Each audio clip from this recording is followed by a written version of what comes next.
Well, hello, everybody, and welcome to the Long Term Podcast with Angie Hughes with Producers XL. And my guest today is Mr. Larry Moore with National Guardian Life. And I think the conversation, so Larry, thanks for joining me. You're welcome. Glad to be here. Well, I think today, I think our topic of conversation, of course, being around extended care planning, I think it's kind of interesting that I just don't know that we're ever going to get around the hurdle of, this long term care insurance is really expensive. Um, Hmm. I used to kind of argue that point a little bit. Oh, no, it's really not. And, I think all of us can kind of take a look back, if you will, in the rear view mirror and go, oh, man, what we thought was expensive 10, 20 years ago, we'd lovingly have those rates back today, wouldn't we? If the Oh rates were yes. stable. Oh yes. Without a doubt. Absolutely. So, when I what I try to do with consumers is put it in context. Yes, yes, long-term care insurance is expensive. However, long-term care services is more expensive. I mean, cost of care is very real.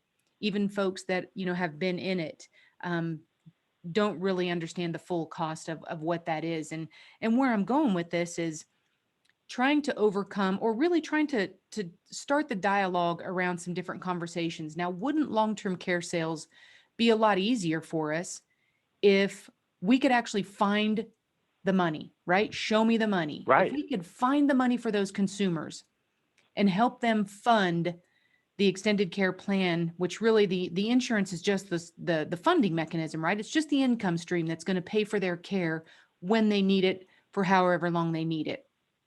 And so I think if we kind of come from a different perspective and say, how do you find the money? Is it just their Right. checkbook? Is it just, do you have discretionary cash that you can spend? Well, Larry, I think you've got a really interesting topic for us because believe it or not, whether it's traditional, and I want to really reiterate this, whether it's traditional long-term care insurance or life insurance, there is a rule out there that we can take advantage of. And that rule is the rule of 1035 exchanges. And Larry, I think you've got a wonderful opportunity to kind of enlighten the folks about how we can utilize those dollars and maybe front end load the premium on a contract. Exactly. Yeah, it's funny because like what you just said, everybody compartmentalizes the long-term care insurance premium, whether it's monthly, quarterly, annual, or 10 pay, whatever. They equate it into an additional expense item. Mhm. And they suddenly start looking at this significant expense, which it's, as you said, it's not insignificant. This is Mhm. expensive insurance, Mhm. but then when they factor it into their monthly or quarterly bills, annual bills, suddenly it looks disproportionate to their other expenses, and they ask themselves, "Do we even want to do this? Does it even make Mhm. any sense?" Right? Um, and then they kind of they stop right there, and then I Mhm. see a lot of agents kind of battling through the value proposition. Yeah, but look at all the tax-free leverage you get, blah blah blah. But they can't get their clients past that idea. If they took a step back and said, kind of exactly what you just said, Angie, how are we going to fund this, and where are the financial resources available to do this Mhm. beyond your monthly income? Suddenly you're starting to look into a bigger universe, and that's where the rule of 1035 is really a gift in so many ways, because it will allow us to, for instance, take money out of an annuity or out of the cash value out of a life insurance and make Mhm. a like for like exchange into LTC premiums without any tax consequence to the growth, which is really nice. People don't think about that. Um, so great. I can make a 1035 exchange and maybe fund my premium if it's big Mhm. enough. We saw a lot of this, especially with the life-based carriers, Right. like Lincoln and One American, all that stuff. But there are Mhm. also times where they'll identify that source and it's not enough. Even if we Right. 1035 exchange that 40, 50 grand, it's not getting me much. It might get me $80 a day of coverage. Right. So is that any good? And the answer is, well, that's where you got to get a little more creative. It's going Right. to be a combination of leveraging that asset while at the same time leveraging your cash flow to come up with kind of a solution in, in in two ways. We're going to combine two financial assets to help us fund this premium, and it's very easy to do with a true hybrid product like MoneyGuard or One America's, because they're life contracts. I can Mm-hmm. actually front load Mm-hmm. any of those contracts with a, say, the 10,000 or the $50,000 single pay, single exchange that initially funds the policy, and then I can back it up with a 10 pay, Mm-hmm. or if it's like, One America, a life pay, and Mm-hmm. it's all happens in one contract, and it's very neat. But I've been able to achieve the objective of that exchange got me part of the way there, and now I'm using the income on the other end to get me all the way there. So Mm-hmm. if I got $80 a day from that exchange, great. I want another 150. Well, then that's how we make it happen. So it works really well in that hybrid space. However, for instance, in fact, I only think, frankly, one traditional carrier, which is NGL, would allow for this, but Right. they would allow you to fund on a case by case basis. So it's not like turnkey, but take that exchange and single pay a policy, get your, monthly payment. And if that's not enough, then you'd have to actually buy a second insurance contract to make up the difference. So if you imagine the 1035 coming in, funding policy one all at once with that $50,000, then you come in with policy number two, and maybe it's a 10 pay, maybe it's a life pay, but then you create uh, enough value to derive the benefits you're looking for. Either way, it's this rule of 1035 allowing us to tap into these assets to help us fund the way to the benefits that we want. Right. And it allows us, I mean, really, if we kind of think about the transitions in our life, right? So, obviously when you're younger, it's health insurance, it's disability income insurance, and then, we start looking forward, and we've got the kids' college, and we're funding the retirement, and we're paying off the mortgage, and all of a sudden we start looking forward. So there's a lot of folks out there that are very insurance heavy when they're raising the children. The kids get out of college, they get jobs, they do whatever, right? They're supporting themselves. Now we've got this cash value. What do we Right. do with that? It's dead money now. It's not, we didn't have that life insurance as our sole purpose of life insurance. But I think what's so cool about this, and I think everybody that listens to my podcast realizes that you're always going to get more benefit, more bang for your buck out of a traditional long-term care contract, because the only way to make those equivalent, right? It gets very expensive adding inflation to a life insurance policy. So what do we do Correct. instead? We leave it off. And really, those are only on hybrids. It's really not on accelerated death benefits. But instead, what do? We just raise the death benefit. Well, when you raise the death benefit, you're also raising the premium. So your premiums will naturally stay lower on a traditional long-term care contract, and you'll have the inflation.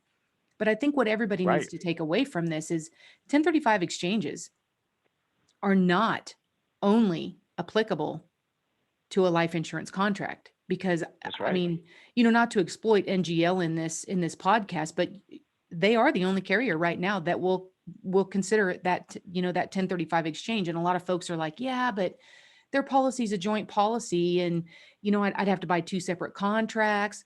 Well, guess what? You would have to do that on a life insurance policy too, because the rule of 1035 says they have got to be like to like exchanges. So unless you're holding that as a survivorship UL, and it's got cash value, you're still doing the very same thing. You're 1035ing from an individual to an individual life policy. Right. You're going to do the same thing here. And I love it, because if you think about it, if someone's got 25,000, if they've got 15,000, whatever that number is, if it can buy the minimum benefit, what's great about this is you've funded some of it. Now all of a sudden, and this holds mainly true to the Midwest, right? Because we're not buying $300 a day. Not that it doesn't Right. cost that here, but people aren't buying that. Um, but you're not looking to solve the whole thing with the 1035 exchange, but it's taken a big sting out of that premium, because now you're buying a smaller, maybe 10 pay policy or a smaller annual pay policy, Hmm. to complement what the 1035 exchange bought for you. So I don't think either one, you or I, would ever say, oh, well, if that 1035 is only going to buy you $80 a day with no inflation for 2 years, it's not worth it. It's very much worth it. Yeah. Because now here in Kansas, right, all you got to do is buy $100 a day, and now you got $180 a day benefit. Put an inflation rider on the $100 a day benefit, and it's going to grow in time.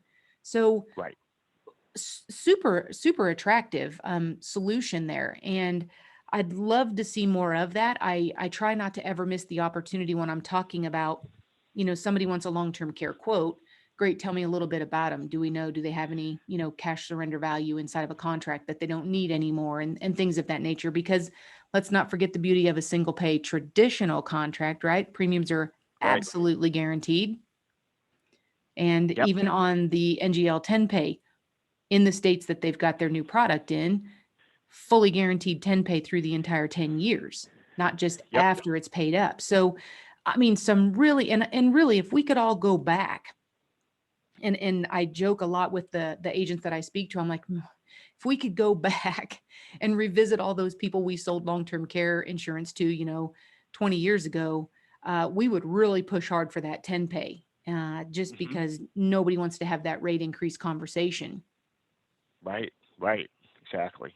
And I think the only thing, and I don't want to get us in the weeds, and I'll do my best not to, but when we think about this, it is easy to do. And, what's important is that, at least on the traditional side, we until we know exactly what the premium is going to be, and since we have the single Hmm. premier rate class in the majority of states, that's no longer an issue anymore. Then we know how much to initiate for the exchange. But the other thing people will have to remember when they think about this is whatever you're exchanging from. So, for instance, if we were to do a 1035 exchange of the cash value of my life insurance policy, I would only be able to exchange that into a single LTC application in my Hmm. name, because Hmm. the source of the funds is only in my name, and that's one little Right. detail people want to think about before they go too far into this.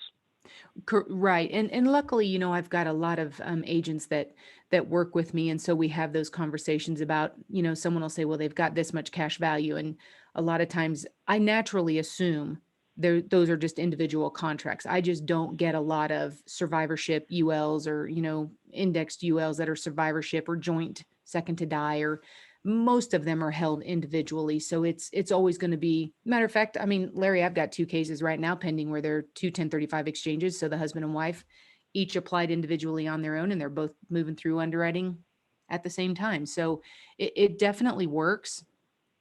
And I think if, again, all we're trying to do in this podcast is really just generate ideas, help us to kind of think a little bit outside the box. And I think the purpose of this one was to maybe open your eyes that, if we can find the funding source, if we can help them see that there are other ways to maybe solve this situation, as opposed to just, I need this much discretionary income as another budgetary item.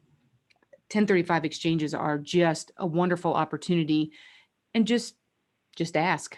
I mean, it is Yeah. just, it's I will tell you, we would sell a lot more long-term care insurance in this country if we would just ask. And I Oh think yeah. when we ask first, there's more of an opportunity for a positive response in underwriting than if we wait for the consumer to ask. And then we kind of get a little upset and we get a negative feel or a negative taste in our mouth because all of a sudden underwriting didn't go so smoothly. So Right. kind of, we bring up the conversation, and then we help them find the funding source. And now it's a conversation. It's not a crisis. And I think that helps a lot when it comes to terms of talking about extended care planning and what that looks like, for folks. And I mean, I got to tell you, long-term care insurance sales, at least for me at the agency here, I think I've done more LTC sales this year than I've done in the past 2 years. And I hate to think that COVID's brought that to the forefront of people's minds, because loved ones are in facilities and they can't visit them, and they're just absolutely not going to let that happen to them or have their children have to go through that. But n- now's the time to bring it up, because it is Oh definitely a, yeah. a a conversation. And we might as well, continue that, and just allow ourselves to just keep bringing it up. And when we can start talking about, how do you start that dialogue? How do you have that dialogue around, there's opportunities for 1035 exchanges? I think it really opens a lot of doors.